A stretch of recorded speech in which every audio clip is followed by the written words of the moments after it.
नमस्कार। जय सीताराम। मैं आप सबके सामने आज बहुत दिनों बाद आया हूँ। जिंदगी की व्यस्तता में मैं काफ़ी दिनों से अनुपस्थित रहा, इसके लिए मैं क्षमा प्रार्थी हूँ। मेरे पूज्य पिताजी के बारंबार मेरा हौसला अफजाई से आज मैं फिर आप सबके सामने एक नया विषय लेकर उपस्थित हुआ हूँ। आज का मेरा विषय है फादर्स डे, यानी कि पितृ दिवस। बच्चों के लिए पिता का महत्व हमेशा रहा है और आगे भी रहेगा।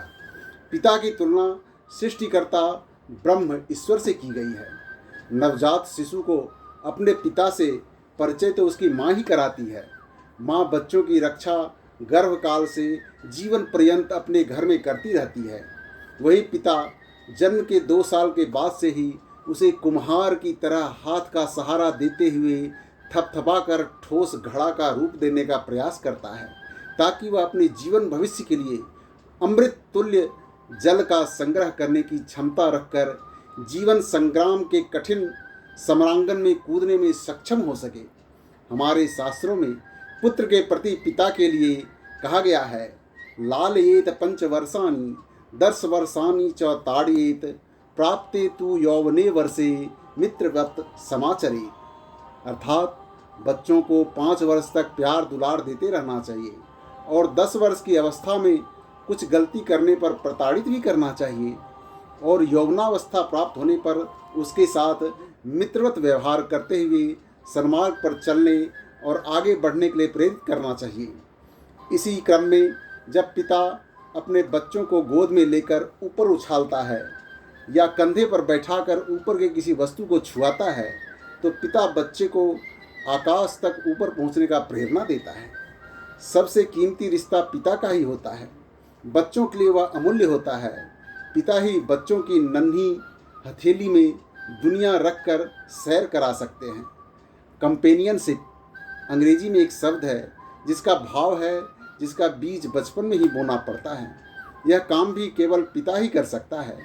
बच्चों को सिखाना चाहते हैं तो बेस्ट फ्रेंड बनकर ही सिखा सकते हैं। पिता को अपनी अच्छी आदतों से बच्चों को मिसाल पेश करना चाहिए। यदि पिता शराबी है, जुआरी है, आलसी है, श्रम से देह चुराता है, अनियमित जीवन जीता है, फिजूल खर्ची है, दुष्चरित्र है, तो इन सब का असर बच्चों पर भी पड़ने की संभावना रहती है।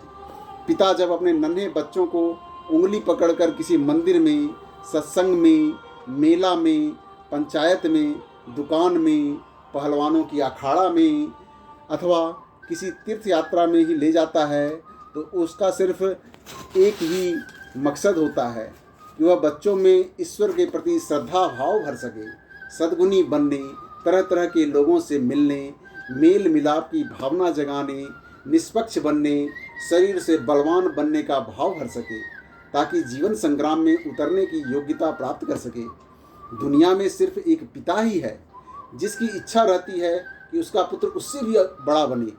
अगर कोई पुत्र अपनी योग्यता से आईएएस, डॉक्टर, इंजीनियर या मुखिया, सरपंच तक बन जाता है, तो खुद के चाचा और भाई को भले ही जलन या ईर्ष्या उत्पन्न हो जाए, लेकिन पिता हमेशा यह सोचता है कि मेरा बेटा मुझसे और भी महान हो गया। यह सोच उनका क्षणिक नहीं होकर अस्थायी रूप ले लेता है। जीवन भर खुशी बनी रहती है कि मेरा बेटा मेरे से आगे बढ़ गया। पिता परिवार में हमेशा वक्त से आगे रहता है और परिवार पर आने वाली समस्याओं से अकेला जूझता है। माता पिता मौजूद हो तो उनके साथ निकट बैठें और खूब बातें करने का प्रयास करें।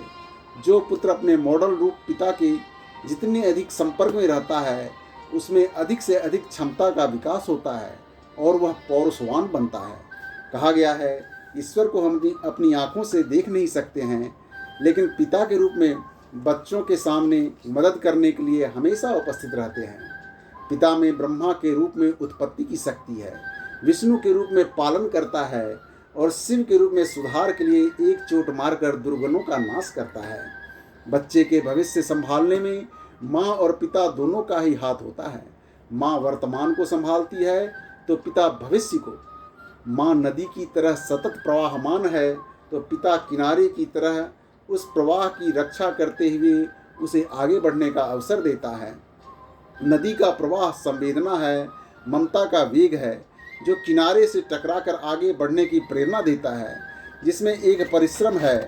माँ भावना को जोड़ कर रखती है, पिता परिश्रम से आगे बढ़ने की प्रेरणा देता है। बच्चों के जीवन में कभी उदासी छा जाए तो तत्काल पिता का स्मरण करने से तुरंत शांति मिल जाती है। किसी बच्चे को नदी और किनारे से कभी नहीं कटना चाहिए। इन दोनों के पीछे जो दार्शनिक भाव छिपा है वही माता पिता से जुड़ाव का सही कारण बनता है। संसार में देखा गया है कि पिता अपने कुपुत्र के काले कारनामों के चलते पुत्र मोह में फंसकर अनर्थ कर बैठते हैं, जिसे पिता के स्वच्छ चरित्र पर दाग लग जाता है। अंत में अपने पूज्य पिता का दिल से स्मरण करते हुए देश के लाखों सद्गुणी पिताओं के चरण कमलों में कोटि कोटि प्रणाम करते हुए कामना करता हूँ कि देश के लाखों सुपुत्र यथा पिता तथा पुत्र बनकर मिसाल पेश करें। इति शुभम। आज का मेरा ये वीडियो यहीं पर समाप्त होता है। आपको हमारा ये वीडियो कितना अच्छा लगा इसके लिए आप हमें ज़रूर लाइक करें और शेयर करें और हमें प्रेरणा दें ताकि मैं आगे और भी वीडियो बनाकर आपके सामने प्रस्तुत करूं। जय श्री राम।